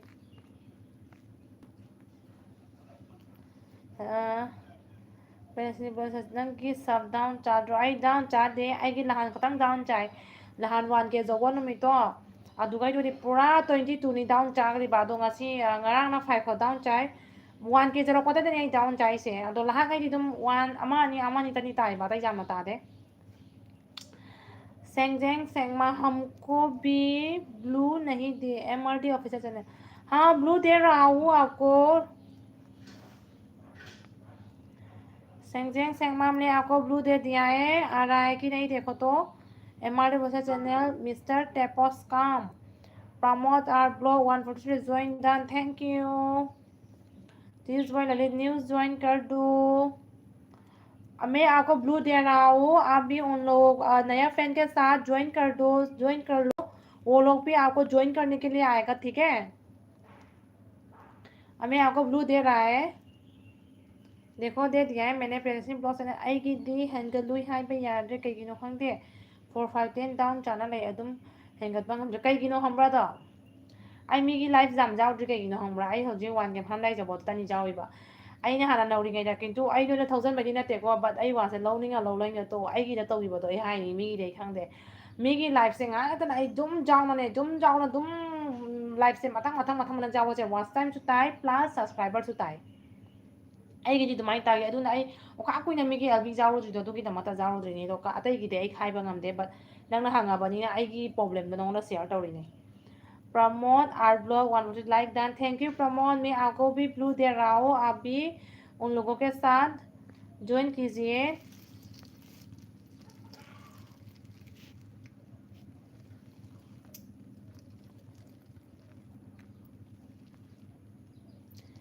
ऐसे memory message retracted. Please don't cut the message. If you cut the message then watch time will down.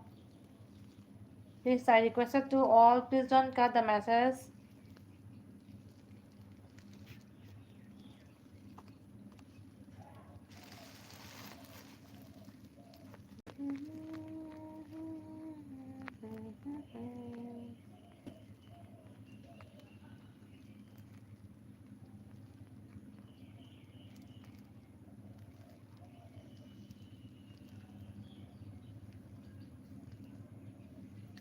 आइए new friend आइए. पैरासिन plus okay. ALB ꯌꯥꯝ ꯌꯥꯎꯗꯦꯗ ꯈꯪꯗꯦ ꯀꯃꯥꯏꯅ ꯇꯧꯗꯣꯏꯕ. ꯅꯪ ꯅꯧꯔꯤꯉꯩꯗ ꯌꯥꯔꯤꯉꯩ ꯅꯪ LBꯁꯨ ꯊꯥꯅꯨ ꯄ꯭ꯂꯁ LBꯁꯨ LB ꯌꯥꯝꯅꯁꯨ ꯊꯥꯅꯨ ꯑꯗꯨꯒꯩꯗꯤ ꯃꯤꯒꯤ LBꯁꯨ ꯌꯥꯝꯅ ꯆꯪꯒꯅꯨ ꯅꯪ ꯅꯣꯡꯃꯗ ꯃꯤ 2ꯒꯤ ꯆꯪꯕꯗꯤ ꯀꯥꯏꯗꯦ ꯅꯪ ꯃꯊꯪ ꯆꯪꯕꯗꯤꯅꯦ ꯑꯗꯨꯝ ꯇꯥꯕꯅꯤ SM memory Priya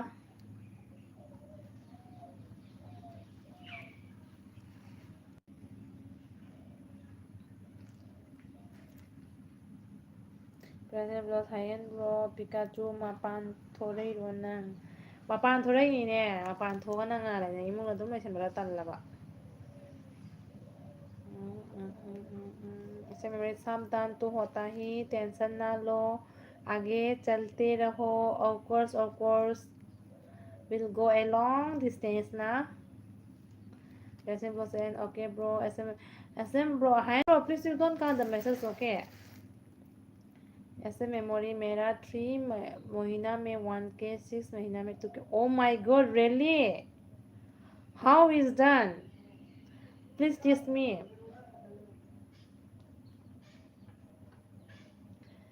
MRD Vishal Channel Assam Girl Dance Sita Lokra ai leiriko is ngasai kai chaluge aina hangbadi kumdira oidaba ngai hangdere ai lei kai na to sanara mi yo ngasai mangwa go tai lei kai jalele Pikachu mapan thorakpadagi khangpha phaja thok phaja thok tawje aidi masak khangone nang ngawrakanu ai nupa leiko fuzagini nangonda ऐसे memory इस channel में 1 महीने में 500 हुआ था लेकिन stop किया था ओ मेरा भी ना 2 महीने मैंने मतलब यूट्यूब को मतलब कुछ भी वीडियो नहीं डाला है वो उस टाइम से ना मेरा मतलब सब्सक्राइबर नहीं बढ़ाया है सब फ्लॉप हो गया है शीतलोकराम इंग्लिश खंगदबगी तुमिन लेबनी इस मणिपुर मजाना इंग्लिश खंगदबगी लोरबनी ऐसे मेमोरी अभी MRD का 3 महीना में 1K होना है yeah we will also support you you try hard because ꯑꯩꯁꯨ ꯅꯨꯄꯤ ꯂꯩꯖꯩꯌꯦ ꯅꯪꯒꯤꯗꯤ ꯅꯨꯄꯤ ꯑꯃꯈꯛꯇꯪ ꯑꯣꯏꯔꯝꯒꯅꯤꯅ ꯑꯩꯈꯣꯏꯗꯤ 4 5 ꯂꯩ 4 5 ꯀꯥꯏꯅ ꯕꯤꯁꯨ ꯐꯥꯒꯤ ꯇꯧꯅꯤ ꯚꯥꯏꯔꯦꯜ ꯆꯠꯈꯤꯅ ꯇꯣꯛꯀꯅꯤꯕꯣ ꯗꯦꯕꯣꯂꯤꯅ 150K ꯚ꯭ꯌꯨ ꯃꯣꯏ ꯃꯄꯨꯒꯤꯅꯦꯁꯦ ꯍꯧꯈ꯭ꯔꯦ ꯑꯩꯁꯨ ꯅꯨꯄꯤ ꯂꯩꯖꯩꯌꯦ ꯑꯩꯈꯣꯏꯗꯤ 5 6 ꯂꯩꯖꯩꯌꯦ ꯅꯣꯏꯅ ꯉꯝꯖꯕ꯭ꯔꯣ ꯀꯥꯏ Debolina 150K hi Debolina thank you मेरी लाइफ पर आने के लिए नौसमो इच्चे प्रिया तबना अदम काराकनिदा कईम खलुनो नौसमो कोसन कोइरगा हलाए करी अहाबो चा लेरके हायो ऐसे मेमोरी ब्लॉग ड्यूटी पे हो बिजी हो गया bye bye ma'am thank you bye bye when you free I can join MRD official channel hand bro bye bye take care MRD vlog official channel 52 on jabe ada asam 2020 lanai sarang manse duang sanjama sama MRD official comment check friends telegram nang na tamsu tambidana hore yung thang tambige because to I suni ne my don't know English hai sini is oida ba akhoi ju English hai de da matong mana bangang bani MRD official channel okay sengjeng coming nang sama ai kakhalaga viral chalhange ai kakhala viral chala nang sawa nang ngam chalhalo kaide Pikachu nong ado he chalhandraba nang wala chalhalaba party pire khalo Pikachu nong ngamjaroi tu aidi ase moi nong sawa chalhalo Paris ni project okay nong sawa aigi sabse sukhen hengatpa ngamdaba sauningni waitiga muk tongningde सीमा जी की kitchen blog हाय सीमा ji kitchen blog हम लोग ललित पाठक जी के LB पर मिला था ना thank you so much चलो चे नेट नुंगाइतबा मा नेट से तौखले बे मा नेट से हवले पुंखाय अमता ngaire पुंखाय अमजे था जारोदरिबा हंगे नेट सिना मैते फते हाइबे नते बा हंबा चनु नंग सुने मरो नो बे LB जाम मोइदि कैम सपोर्ट फंगी हम moi changbi rei se obra LB daga Pikachu chanu nangsu yangi he yangi ibo chanu konthau yang bani he yangi ibo chanu konthau yang bani nangsang iche priya noi video alo ta bade video te khapte amata kine yam pamu video te khapte se kai hai noi gan ta je video te ga je kai kono nangsaba cons give me your number Seema ji kitchen blogs all friends आप लोग कैसे हो अच्छी हो सीमा जी आप कैसे हो ꯄꯤꯀꯥꯁꯨ ꯊꯣꯡꯒꯥꯟꯗ ꯅꯪ ꯁꯥꯏꯒ ꯇꯥꯟꯅꯔꯒ ꯇꯥꯋꯔ ꯑꯃ ꯌꯨꯡꯁꯟꯅꯕ ꯍꯣꯠꯅꯧ ꯇꯥꯕ꯭ꯔꯥ ꯗꯥ ꯁꯩꯇꯥꯁꯦ ꯇꯥꯕ꯭ꯔꯥ ꯏꯀꯥꯏꯖꯩ ꯃꯤꯅ ꯁꯨꯃꯥꯏꯅ ꯉꯥꯡꯍꯜꯂꯣꯏꯁꯤ ꯇꯥꯋꯔ ꯑꯃ ꯌꯨꯡꯗꯕ ꯌꯥꯗꯦ ꯋꯥꯏꯐꯥꯏ ꯂꯧꯁꯟꯅꯕ ꯍꯣꯠꯅꯁꯤ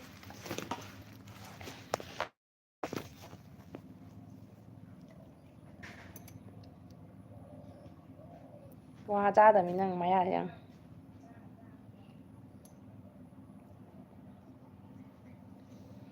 ꯄꯤꯀꯥꯆꯨꯅ ꯉꯝꯍꯜꯂꯣꯏꯁꯤ ꯍꯩꯇ ꯂꯥꯛꯏꯔꯣ ꯃꯣꯏꯊꯟꯗꯒꯤ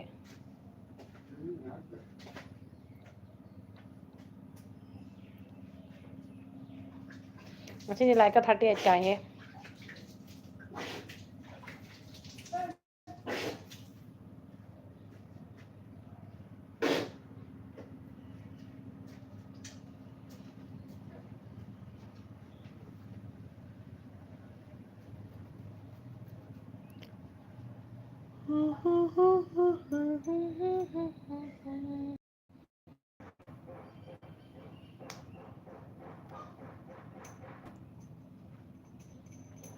कमेंट करो कमेंट करो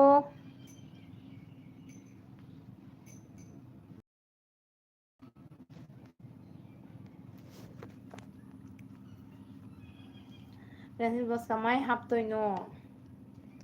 मसाबा नंग एपीदा करी आना लगे नंगोने तम्मगे खरा सीमाजी किचन लो आप कहाँ से हो सिस्टर मैं तो आसाम सिलचर ची हूँ सीमाजी किचन आप कहाँ से हो सीमाजी सिस्टर आप तो कहाँ से हो पिकाचू एनजी हाई बुबे थैंक यू सी सुजिला नंग एडबी लोरबो पिकाचू आईडी नेक्स्ट ईयर थोड़पदा येंबा लाक्तोइनिको सोइदना लाउ नंग नेक्स्ट ईयर थोड़क्तोइरो मसाबा कौन नंबर पे स्क्रीनशॉट तहोगे पिया दर्शनी ब्लॉग में आई लाक्पैनी कारिदो नंग लाक्पैनी कारिदो लाक्थोक्तना लाक्पा मी आइसे यादेबसे नंग साबा कमायना ते हापतोइनो नम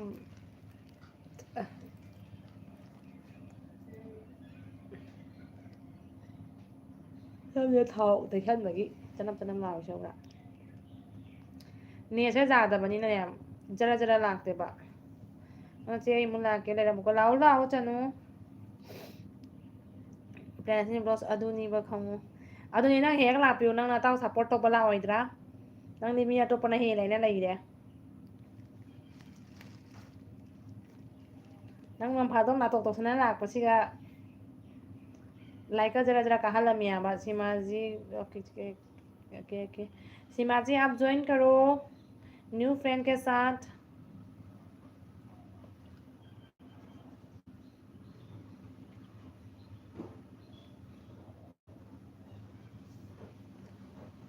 ये लाइक एलबी लोद्रे ओ पुंग क्या लोद्रेबा चे हुजिला ब्लॉग के अफावी एलबी कैम यावरना फाइटोइनी खना हौइने नंगदा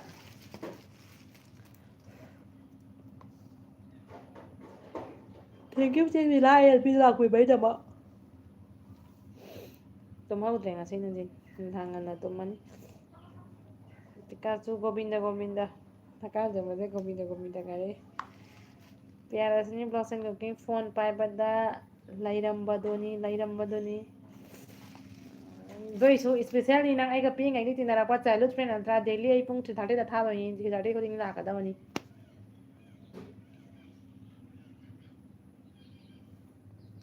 बोय जेंजी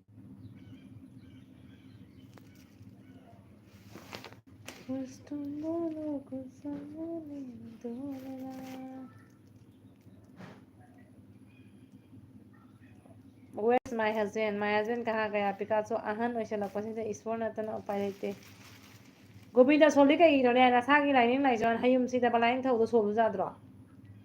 सिदा बंगापु लाइन थौइ चलो मिगी लाइदो सोली कदिगिनोने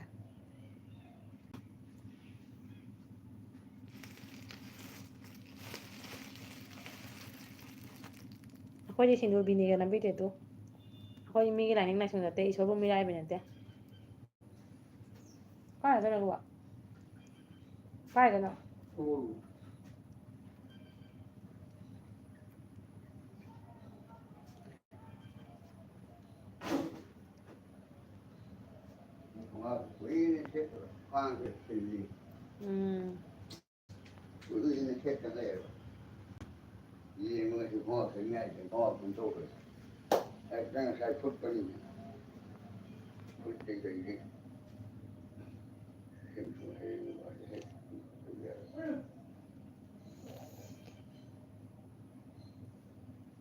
ꯑꯩꯁꯨ ꯕꯦꯡꯀꯤ ꯁꯤꯜꯆꯔ ꯆꯦꯟꯗ ꯌꯥꯔꯣꯏ ꯁꯤꯜꯆꯔꯗ ꯃꯣꯏꯒꯤ ꯚꯣꯇꯔ ꯑꯥꯏ ꯗꯤ ꯁꯦꯝꯐꯝ ꯑꯣꯐꯤꯁꯇꯨꯒ ꯑꯗꯨꯒ ꯆꯠꯇ ꯌꯥꯔꯔꯣꯏ ꯑꯩꯁꯨ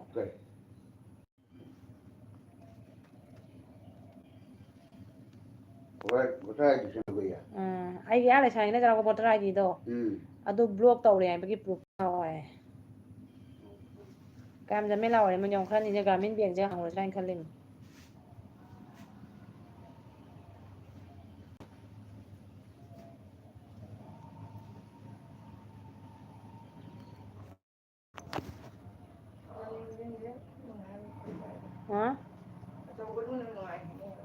ꯀꯩꯅꯣ ꯀꯩꯗꯧꯕ ꯅꯪ ꯎꯄꯥꯏ ꯂꯩꯇꯦ ꯀꯩꯗꯧꯗꯣꯗꯤ ꯑꯦꯁ ꯕꯤ ꯑꯥꯏꯒꯤꯗꯣ ꯍꯥꯡꯒꯅꯤꯗꯣ ꯆꯦꯟꯅꯕ ꯈꯔ ꯃꯊꯧ ꯇꯥꯗꯦꯕ ꯑꯦꯁ ꯕꯤ ꯑꯥꯏꯒꯤꯗꯣ ꯍꯥꯡꯗ꯭ꯔꯤꯕꯛꯇꯤ ꯒ꯭ꯔꯥꯃꯤꯟꯗꯔ ꯕꯦꯡ ꯑꯣꯐ ꯏꯟꯗꯤꯌꯥꯔ ꯍꯥꯡꯇꯥꯔꯦ ꯍꯥꯡꯉꯒ ꯌꯥꯝ ꯆꯦꯟꯕꯒꯤ ꯃꯊꯧ ꯇꯥꯏ ꯍꯥꯏꯔꯣ ꯒ꯭ꯔꯥꯃꯤꯟꯅ ꯒ꯭ꯔꯥꯃꯤꯟꯗꯨꯅꯕꯨ ꯑꯦꯁ ꯕꯤ ꯑꯥꯏꯗꯣ ꯑꯩ ꯍꯥꯟꯅꯗꯒꯤ ꯍꯥꯡꯅ ꯂꯩꯕꯅꯤꯅꯅꯦ ꯑꯩ ꯍꯥꯟꯅ ꯄꯤꯈꯤꯕ ꯑꯦꯀꯥꯎꯟ ꯑꯗꯨꯒ ꯚꯣꯇꯔ ꯑꯥꯏ ꯗꯤ ꯌꯥꯎꯈꯤꯕꯗꯣ ꯑꯗꯨ ꯚꯣꯇꯔ ꯑꯥꯏ ꯗꯤꯗꯨꯒꯤ ꯕ꯭ꯂꯣꯛ ꯑꯣꯏꯒꯦꯗꯅ ꯂꯩꯁꯥꯔꯤꯉꯩꯗꯒꯤ ꯌꯥꯎꯔꯛꯄꯗꯣ ꯃꯧ ꯑꯣꯏꯔꯒ ꯌꯥꯎꯕ ꯚꯣꯇꯔ ꯑꯥꯏ ꯗꯤꯅ ꯌꯥꯗ꯭ꯔꯤꯕ ꯑꯗꯨꯒꯤ ꯚꯣꯇꯔ ꯑꯥꯏ ꯗꯤꯗꯣ ꯄ꯭ꯔꯨꯐ ꯄꯤꯔꯛꯎ ꯍꯥꯏꯔꯤꯕ ꯖꯃꯦꯂꯥ ꯖꯥꯝ ꯇꯧꯔꯦ ꯍꯥꯏꯕꯅꯦ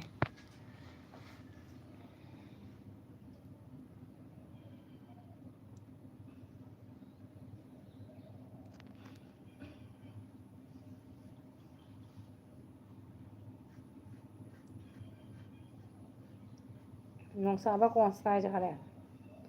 ꯄꯤꯀꯥꯁꯨ ꯂꯩꯔꯤꯕꯣ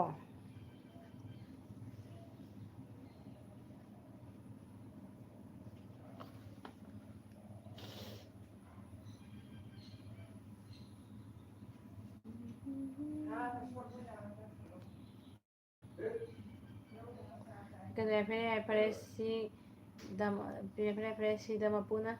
ꯑꯗꯨꯅꯤꯗꯅ ꯄꯛꯆꯔꯦꯗꯅ ꯀꯩ ꯏꯟꯖꯥꯡ ꯆꯥꯒꯦ ꯑꯩ ꯁꯧꯒ꯭ꯔꯤ ꯊꯣꯡꯕ ꯆꯥꯏꯅꯦ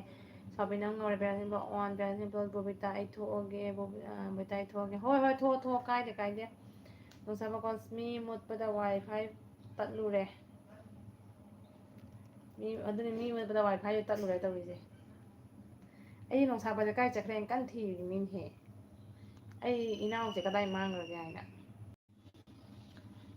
20 ꯃꯤꯅꯤꯠꯇ ꯉꯥꯏꯔꯦ ꯂꯣꯏꯗ꯭ꯔꯣꯕꯅꯤ ꯈꯥ ꯀꯨꯏꯅ ꯌꯥꯎꯕꯤꯔꯝꯃꯤ ꯊꯦꯡꯀ꯭ꯌꯨ ꯑꯩ ꯏꯃꯥꯟꯅꯗꯩ ꯄꯤꯛꯏꯉꯩꯗꯩ ꯑꯩꯈꯣꯏ ꯏꯃꯥꯟꯅꯕꯤ ꯑꯗꯨꯝ ꯕꯣꯏꯇꯥ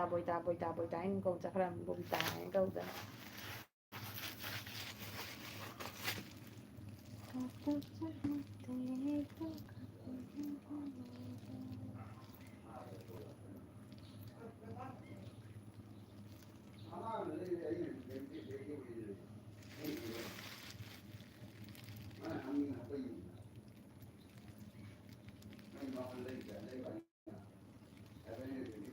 ꯊꯃꯣꯏꯗꯤ ꯆꯧꯗꯕ ꯋꯥꯉꯥꯡ ꯁꯉꯥꯡꯗꯨꯗꯅꯤ ꯃꯊꯕꯥꯛꯇꯨꯒꯅꯦ ꯅꯤꯡꯉꯤꯁꯦ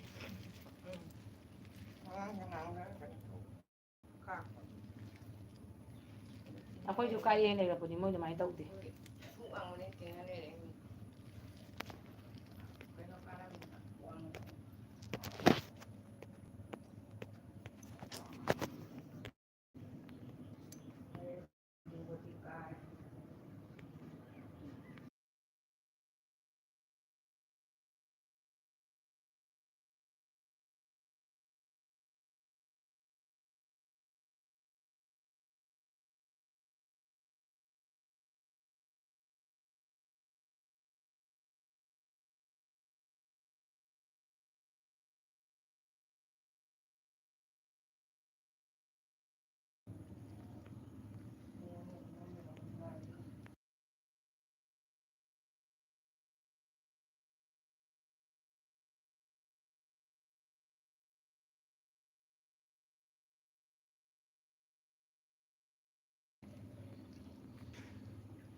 ꯀꯥꯏ ꯌꯧꯔꯒꯦ ꯑꯩꯕꯣ ꯃꯩ ꯃꯨꯠꯈ꯭ꯔꯦ ꯑꯗꯨꯒꯤꯅꯤ ꯑꯣ ꯑꯣꯄꯦꯔꯦꯁꯟ ꯀ꯭ꯂꯣꯖ ꯍꯥꯏ इमा बाय एनजी on Rajkumar Soni online world में घूमते घूमते आपके लाइफ में मेरा मतलब आपके लाइफ में आ गया जी first time thank you so much Rajkumar Soni ji मेरे लाइफ पर आने के लिए ज्वाइन कर दीजिए, मुझे सपोर्ट कर दीजिए। डेली में 3:30 से लाइव शुरू हो जाता है, डेली ज्वाइन कीजिए। OPS blue venom. No, I'll give you blue, but I can read your mother tongue language. ꯅꯨꯡꯁꯥꯕ ꯏꯆꯦ ꯄ꯭ꯔꯤꯌꯥ, ꯑꯩ ꯏꯆꯦ ꯕꯣꯕꯤꯗ ꯊꯥꯔꯛꯀꯦ ꯁ꯭ꯀ꯭ꯔꯤꯟꯁꯣꯠꯇꯣ, ꯏꯆꯦ ꯕꯣꯕꯤꯅ ꯀꯟꯇꯦꯛ ꯇꯧꯔꯛꯑꯣ ꯅꯠꯇ꯭ꯔꯒ ꯋꯥꯆꯞ ꯇꯧꯔꯛꯑꯣ꯫ ꯇꯧꯔꯛꯀꯦ ꯅꯨꯡꯁꯥꯕ ꯀꯣꯟꯁ ꯅꯣ ꯁꯥꯎꯟ, हौजी लेरबा साउंड। संगीता यादव विशाल, नमस्ते दीदी, नमस्ते नमस्ते नमस्ते सिस्टर, धन्यवाद मेरे लाइव पर आने के लिए। डेली आइए, मैं डेली 3:30 से लाइव शुरू हो जाता है, डेली आना आप लोग। नया फ्रेंड के साथ कनेक्ट करो, रिटर्न भी ले लो। NGO no. एनजी आप कहाँ से हो?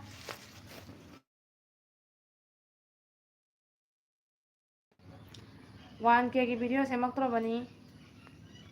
मेरा नेट का प्रॉब्लम हो गया नेट का प्रॉब्लम। राजकुमार सोनी, हेलो के हेलो राजकुमार जी, नौसबा कौन सा इसे के बच्चे से बच्चे भी आई लाए खरा थैंक यू ngata खंबो बसे ngata दा जोइन तो बे से क्या हावी खंबा। राजकुमार सोनी, हेलो कौन जी और बच्चे supporting like thank you. ngasa चंगा मदि अनोबो फ्रेंड मैम ले कनेक्ट तो सन बया बनी ना ओय सबम और बच्चे जे जेरो बेगे अलवी जाओ रगा थोड़ा को माली। राजकुमार सोनी, हेलो प्रियदर्शनी जी, प्रियदर्शनी चला गया है। और बच्चे स्वयं कहीं जंग चाक के सौरी थोंग बच्चा के NG ऑनन के दोनों सब चाचा वो जे के आई ngona di kau de ma mayam kau lei ne na tra nang ngona on pidi kau de ne na isei ma te kam da ngau isei jang ngang mai bani ai chi ke live ja ko ta ri pe ni ga ni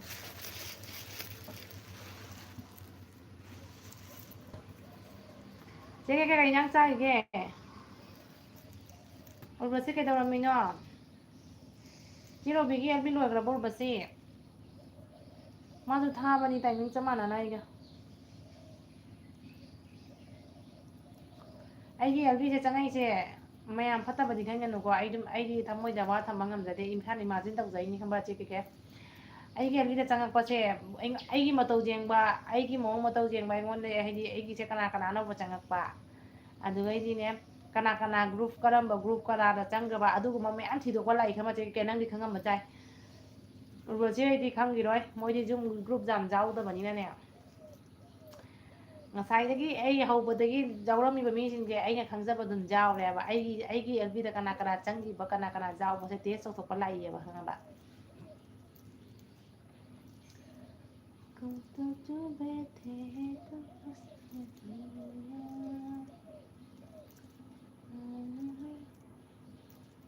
do comment कीजिए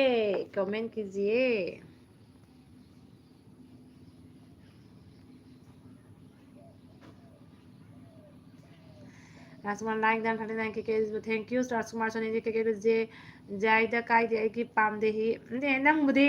कदाई पामनी channel अखोइदे chow mein चावथोइजे उर्बसी दाइबी मिगी पामदे कायना नंगबुदी कायदे पामनी नंगी मी ngata lai adudi ya मुझे चेरो बिता Thai हो थेगनै तुम मगोपदा ओ हाय के बॉबी रानी बिलो रानी so इचे के आई डाइटिंग तौरी आई चाक चादे मलाई गेस प्रॉब्लम होजरे नुसाबना के चाखम सिंगर नी आई चाखम सिंगर नी चुमी चाखम नतनी मा लाइव थारक तोइसे ओपी हाय के ओइ मवा लौरुनु मवा लौदे अदुना आई वारी म्याम लै कोन आइबी के बरे सब ओ आई दी खंगदे दा टाइमिंग दी आई हाइबबु मोबाइल हांबदु उबदुगा चंगे अदुनी आइना खंगी आइना उबसी मसंग मुना खंगी चमजबरा आंगांगनी ओपी कुतेस वाल ओपी हाय राजकुमार सोनी के जी आपका गाना मिस कर रहा हूँ आई मिंगों कारण तब यादे खंगी चे के नंग नगुन खंगी अखोबानी से ngang sakose manabani na mari ninju manabani na khangna ba mi ju dum jawrangani NG on nosamo ID tawjade YouTube he khangbaga ahan ubodo adum changi nongsaba konsi khang nupa na ten pinge na ju nupi khara like so kan juna maya line thoina aduni ne mi mari na group sem ja bro mi na group sem ne to khara sina 500 600 hoina leire haibani ꯁꯥꯏꯁꯤꯅꯦ ꯑꯗꯨꯅꯅꯦ ꯑꯩꯅ ꯑꯦꯕꯤꯗ ꯑꯦꯕꯤꯒꯤ ꯄꯣꯁꯇꯣ ꯍꯥꯏꯕ ꯍꯧꯖꯤꯛꯅ ꯑꯩꯉꯣꯟꯗ ꯅꯝꯊꯔꯤ ꯀꯟꯅ ꯍꯣꯠꯅꯔꯤ ꯃꯤ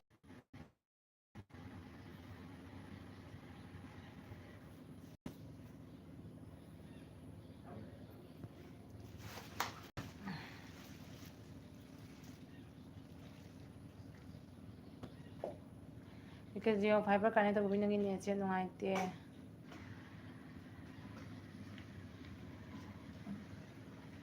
ꯀꯅꯥꯅꯣ ꯂꯥꯛꯏꯅꯦꯕꯣ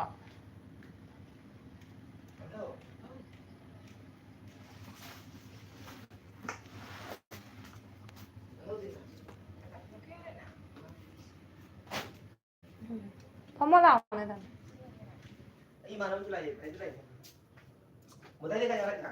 ꯃꯥ ꯔꯣꯃꯥꯅꯤꯌꯥꯗ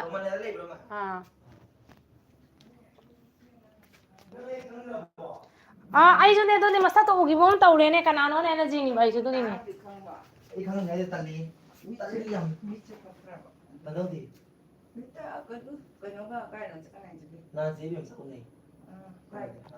ꯆꯥ ꯂꯣꯜꯂꯛꯀꯦ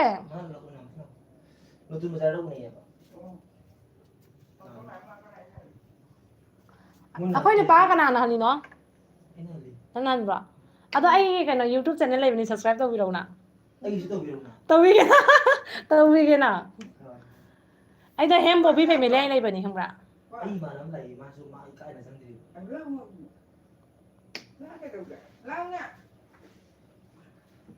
ꯇꯥꯗ ꯇꯧꯕꯤꯌꯨꯀꯣ ꯇꯧꯕꯤꯒꯦ ꯃꯃꯤꯡ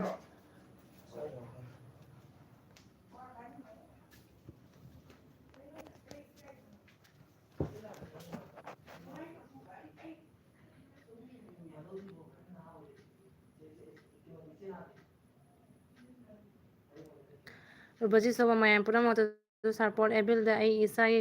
ꯀꯔꯤꯝ ꯈꯟꯖꯗꯦꯀꯣ ꯑꯦꯝ.ꯑꯥꯔ.ꯗꯤ ꯆꯦꯅꯦꯜ ꯀꯦ ꯏꯖꯤ ꯀꯝ ꯅꯪꯁꯥꯕ ꯀꯣꯟ ꯏꯆꯦ ꯀꯦ ꯖꯤꯑꯣ ꯐꯥꯏꯕꯔ ꯅꯨꯡꯉꯥꯏꯇꯦ ꯏꯌꯥꯔꯇꯦꯜ ꯁꯤꯜꯂꯅꯤ ꯑꯩꯗꯤ ꯏꯌꯥꯔꯇꯦꯜ ꯅꯦꯠ ꯅꯨꯡꯉꯥꯏꯇꯕꯅ ꯖꯤꯑꯣꯅꯦꯅ ꯅꯨꯡꯉꯥꯏꯕ राजकुमार सोनी बॉबी 1K के लिए बधाई हो thank you so much Rajkumar ji ये सब आप लोगों की मदद से ही हो रहा है 1K thank you so much support करते जा रही है एम.आर.डी और बसी जी का बिकॉज ऐसू सीधे एयरटेल मपूगी फ्रीनी नंसा मकोस इकाई खंग्रेको इचे बॉबी और बसी सोइबम एम.आर.डी हेलो जी केस बॉबी नंगोंदा इंझलगा आइगा खनादनगी तौबदो नंग खंगीको मयामनदी मदुगी मीदुगी असेंबा सक्तम साजत खंद्रिनी मयामनी सोरनी हाना लातना लेरे ओ माय गॉड पॉलिटिकल्स नतनी चेके पॉलिटिकल्स नतनी मवाची केम लौदे आइना अखोइदा नुसीबा मीनो चंजरकनी नुसीदा मीनो थोकजगनी एमआर विचार चैनल उर्वशी के केस ब्रो राजकुमार जी खबरदार NG on thank you so much NG your hand bro और not from where are you Urvashi सेवम एमआरडी आप आना एमआरडी उर्वशी के साथ ज्वाइन कीजिए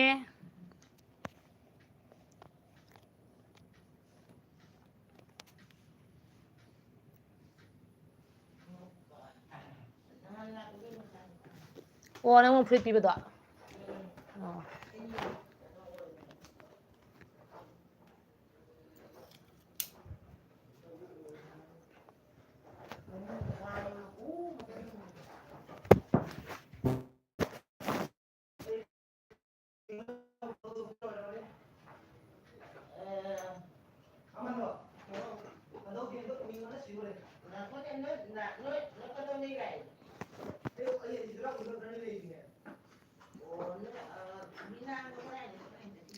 So, dear all friends, I am starting from 3:30 live daily. Please come and join my live.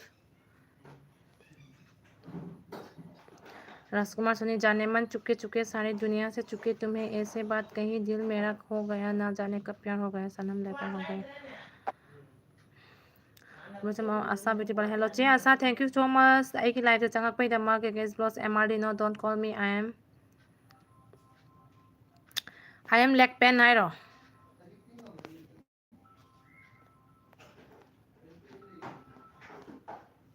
ओ तादो लोगेन नंग सब्सक्राइब तौरबा नंग लाइनेदा कावनेबा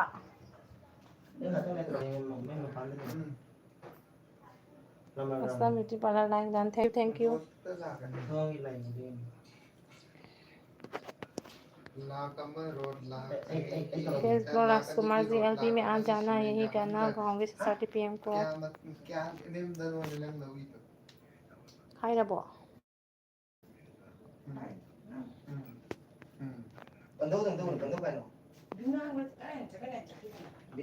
맞아 짜란 많이 나도 돼야 아이 카이라우로 다들 로그인 따로네 유튜브 담당 नंबर नते YouTube दा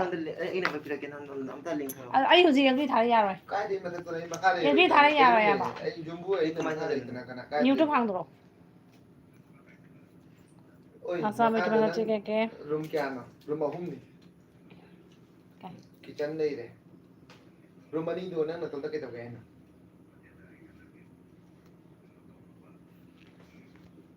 दो ही मतलब नहीं इना माता की जो तो हलो का कोई ना भी थी किसी थी द्रीवा लई दी ले रंगनी दना हजी का नु पाना बुआ लई थी तो मोशे तो रो ना अगर जब ऑन कर दे चली बानो फिर आज अमुक हरक पद्धति फरक ताही मैं के ताचौदी थी है से ताउरा बनी दम नोटिफिकेशन लाग जारानी तोलो सीबा वा अदो लाइव था बनी बसे सब सजना न्यूची बॉबी आई लहान पूरा 1K जौरा बनी ने पूरा 20 माइनस तौगिदना ngasi mo 1K फारे बस सारा जमाना हसीनों के दीवाना sister KK singer जोरा खोंगरे मोहिरा for that's why always singing song I'm on your channel overseas dance return please राजकुमार ने बॉबी जी से परिचय नहीं है आप लोग को देखा तो रुक गया तो आज जान पहचान हो गया ना राजकुमार डेली मेरी एलबी पर आना मैं डेली 3:30 से शुरू हो जाता है असम बिटी पर HemBobi एलबी था दो लगा साफ थी रे आई मिया मा हाइरके चिया सा नंग माई की एलबी चंगो नंग जांग न 1K फानिंगदि वैसे लो नुंगाइते नंग हाइरे ना नुंगाइते नंग हाइरे ने नुंगाइते नंग हाइरे ने नंबर दे ओके अंदर तो बिलो नहीं मना मंदे YouTube ता हाउ में हाउ ला आमी दिने पुंदी कावा मतलब कौन ऑन आई रुजी सूरी और ड्यूटी और मानी रुजी आई से नई काई लोरी सिंग ने पिते इसिंगी कॉल ले सिने कई वानिंगाई ले काई सिंग ले तो हेन पाम ले सिगा जेंगे नहीं कोचा दे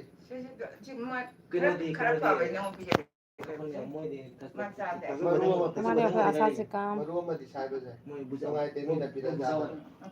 अने बुझाई गई लगी केस बनो साबा इना कइनोगी लांग थाई से उद्रोने कई है ऑस्ट्रिच कइनो तो ने के जी पाव खांगी बा 크리스찬 너랑소 아이 와 망게 너희 차오지 차오는 homba 내가 이나 뭐 이때 여러 크리스찬 장에다 시디미 게 바모니 그래서 이상해 뭐 이때 라인 나이잖아 이 ना नत्रा 아 मुझे हिंदू का इधर ai hindu jang de ai hindu number bini number कई दो ना akoi ai thodi le hayum sida bra ai tholi mi te jarma chali ko सीधा बा अदु की पिलर डो काय बाउले ado de khang de मैं ते मरत तो ले बा ado da da सोजे मैं ते की रो mai tai puna mong ni do la ko su akoi mai tai di population do lik poni na akoi mayam zaman tai na do popular दो दी पॉपुलेशन या मन लसने करोड़ में मैं ते ले रसो मैं ते की तो होइत्रा mai tai ki ta wor su mayam da support su phang ni na akoi mayam ko ma na ni nang harakani so itu di mai te kita nang tawi mai te kita kan bini ado la Christian ko le jisu ki ta do na ba kwa ishodo kan bi ya ba ai so pok pa dai lai sei ma pan ma tung da pok pa dai tholai ni ba nei ma pan na pok pa ni kai gi na ba da tholai da ai na pa ma du ai sai na ba na ma kan da tholai da na ya han sing di to lo te ado ko na tholai moi di ado ai di phatte na tholok pa na te phai ado su phai